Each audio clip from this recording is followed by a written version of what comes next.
Welcome back. So I've had this video idea kicking around for a while. This actually goes back to before this channel started.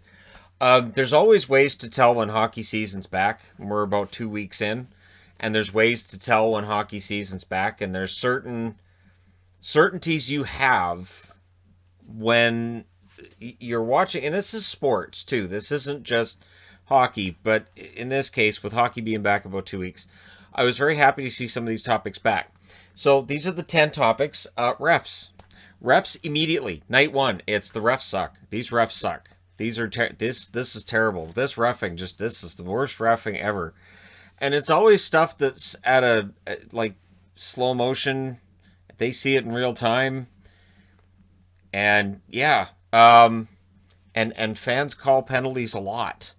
I know one thing that I miss from hockey right now with not having fans in attendance is when, especially watching games with Vancouver, I'll even do this where I'm in the crowd and the whole crowd will go, "Oh, come on!" and I'm going, "No, that's not a penalty. Nope, nope." Or the other way around, where they're like, "Oh, again on us? Yeah, no, that was a penalty."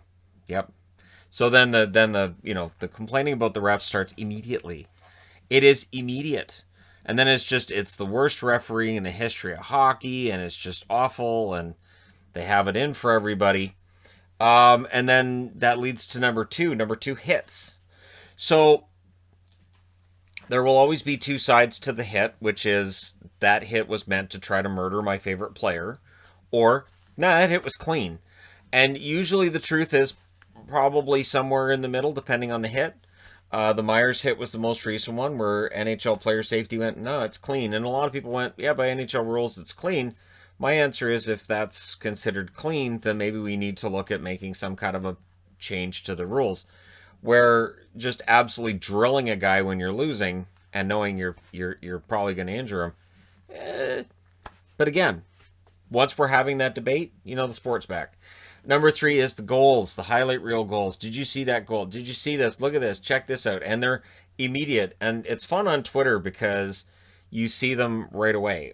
There's, last night, for instance, the pass by Höglander to the goal that took place moments later. Everybody talked about the pass, so I guess I could add passes and goals next to each other.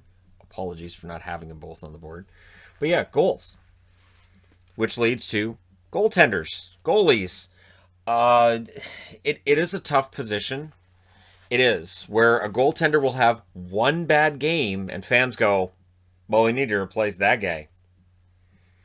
Or vice versa, where a goaltender has a shutout and they're like, this guy's great. We got to get rid of the other guy. He's a bum. And I've watched over the years as veteran goaltenders will often be held to a higher standard. So that when somebody else comes in and plays well and is a replacement, people are like, well, we can get rid of him now. How much money is he making? He's not worth it. Get rid of him. Okie dokie. There's a reason he makes that money. And so, yeah, goaltenders are a topic of conversation after almost every game. And again, I look at right now with the Rangers, Shesterkin. He looked great last year. A lot of people thought he was going to be pretty good. He's rated high in the fantasy. Has a couple of rough games to start the season. And it's, well, not this guy's a bust. Yeah, Rangers goaltending's just crap. This is just, wow, what happened here? Okay, just relax. Just relax. Just chill out. It's early in the season and it's early in his career. It's a bit early to be declaring somebody a bust. So yeah, which leads to busts. See how I did this? I did this way for a reason. So I always kind of chuckle at this tag that gets thrown at players. Right now in Vancouver, the question is, what's going on with Pettersson? Pettersson's this is ridiculous. This is terrible. His numbers are awful. Yep, his numbers are bad. He's not injured. He's just not had a great start to the season. But immediately, people will turn to, well, he's not worth that much. That's gonna change his value. Not really. No.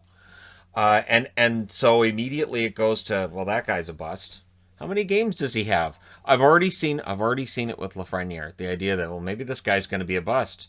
Yep, maybe everybody is because again, we haven't seen them play.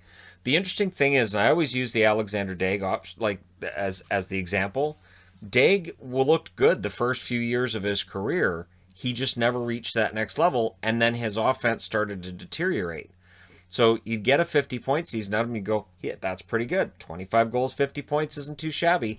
But he never reached that next level. And then it just, and the work ethic wasn't quite where he wanted it to be. The defense wasn't quite where he wanted it to be. So it is interesting when I hear the bust conversation in year 1 or year 2 of a player's career. We really don't know. It can take till about year 4.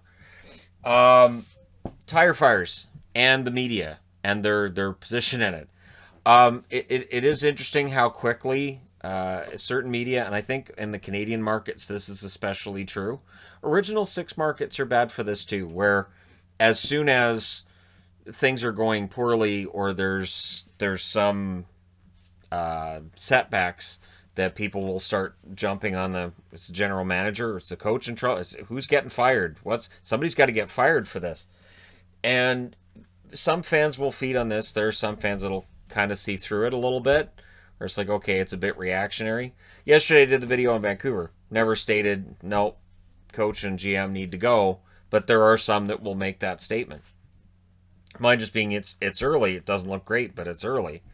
But yeah, we always get into the discussion. It's always entertaining on some level. When it's not your team that's in the midst of the tire fire, it's not as fun when your team's the one, whether it's been over the recent years, Detroit at times, Ottawa at times, San Jose as well. It's been, and it's moved around. The Rangers a few years back, right? So it does move around, but once we start having this discussion, I mean, hockey's back. So injuries. So injuries have got lower down because, again, they'll play a role in some of the other things going on. And with the pandemic that's taking place as I'm recording this, because eventually it's going to be over, I would assume. Just assuming that the injury side of things, it feels more important right now than usual, and it's probably going to be more widespread than usual. We're going to see more teams playing with more players out of the lineup. It's been happening in all sports in North America. Basketball is really feeling it right about now, and football had its period too where it looked like they may not be able to finish the season.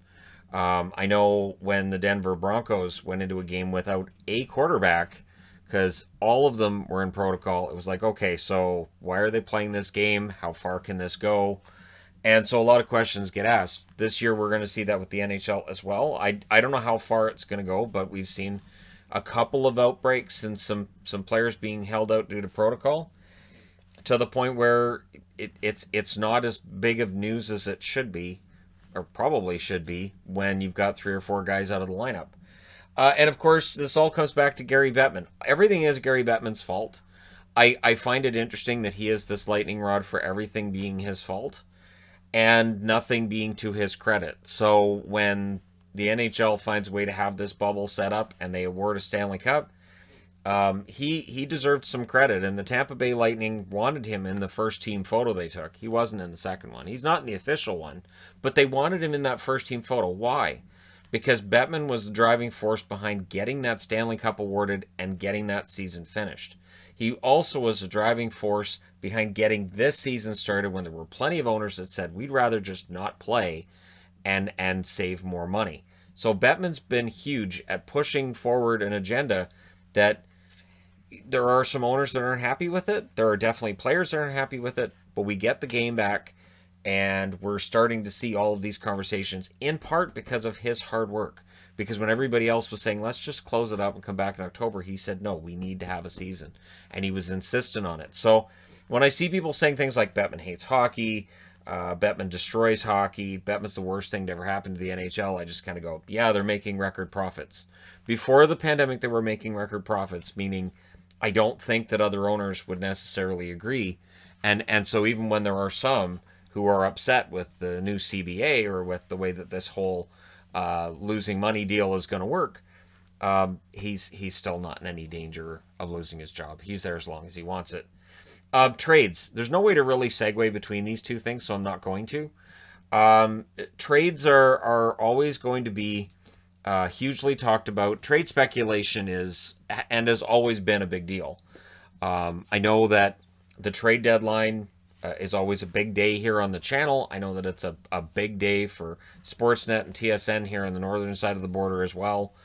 And it's this huge thing because we We love to do the fantasy trades thing. It's a big part of the reason why I've always enjoyed doing the franchise mode on the different EA NHL games, is because I love making trades. And I'm almost I'm disappointed when the AI won't make a trade that I know a team would. And then I feel just as mad when the AI allows me to make a trade it really, really shouldn't, where I'm like, okay, I just got Crosby. I feel dirty now. This is bad. And you just turn the game off and you go, yeah, I know I got Sid the Kid. And it's great, but they shouldn't have traded me Sid the Kid, especially when I had to take a player out because it was a bad contract, and then they took it, so they got one less asset. But again, trades are great, and we love to make trades, right? I know, I want to say NHL 06 was 1 year where I would take over a team and immediately I would trade as many players as possible. Like, I'm revamping this team completely, and then I'd go, and I'd be like, oh no, those moves didn't work. Or yeah, those moves worked. I'm a good GM. And so then we end up on the internet and we go, yeah, why don't they make these trades? And people look at them logically and go, did you make those in a video game? Because those don't work in reality. Yeah, I made them in a video game. So yeah, trades are always a lot of fun, but trades always lead to gossip. So right now, and I know there's the whole Line A thing, Line A talking to the Finnish media and people talking about Blake Wheeler and other things related to the Jets, and whether or not Line A felt that he was wanted or whether he felt like he was getting picked on. We've gone through this with Puljujärvi was talking about that last year with the Oilers. He's back now. That relationship's been fixed. At least it seems like it has. Elias Anderson ends up going from the Rangers to the Kings. Discussed how he was being treated by the Rangers and was upset with that. Players, and this is just how this goes, players get traded in part because it's just a bad mix. And sometimes it's a bad mix in the locker room. So the gossip side of things is always going to be attached to trades. One will often lead to the other. It's usually the trades lead to gossip, not as much the gossip leading to a trade. Although it has. Or the gossip comes out after the trade, where it's, I don't understand why we got so little for that guy. Oh, well, did you know what he was doing? Really? Yeah. Wow. And so that comes out after, right? But I try to report on that as little as possible, unless it's a situation like Anderson where he was refusing to play for the Rangers again. Puljujärvi goes over to Europe and has his issues there, and it makes it sound like it's an untenable relationship with the team. So these are the 10 ways that I can tell the season's back. In the comment section below, tell me how you can tell that the season's back, and let me know what you think in the comment section below as always. And hey, it was 10 months in between regular season games, so it is fun to have all this stuff back. And of course, number one had to be the refs, because that's the number one thing people complain about. It's every game. There's never been a game where I've seen somebody go, you know what I like tonight? The referees. Every call was great. Those calls against my team tonight, all fair. And I want to close on this. The one thing that I always find funny is when people complain about the refs, and having watched the game that they're talking about, and I'm like, okay, that was a delay of game for over the glass. That was goalie interference, and it was a clear goalie interference. That one, he slashed the hands. And I'm going through the penalties. I'm going, yeah, all of them were legit. I'm not sure what they're upset about. I mean, well, they didn't call this. They may not have seen that. Because, again, referees can't be everywhere, and you can't review all penalties. That would be chaos. We don't want chaos. We've already got enough of it right here. Let me know your thoughts in the comment section. As I said, don't forget to hit like and subscribe if you're browsing your way through. You just happened upon this video. And hey, thank you guys so much for watching. I can't wait to get the new Capitals jersey, where they've taken basically this design and fixed it. The new third fixes what this Caps jersey has wrong with it. So when I get the new Washington jersey, I'll hold them up next to each other and show how it's basically the same and yet fixed. Thanks again. I will talk to you guys soon.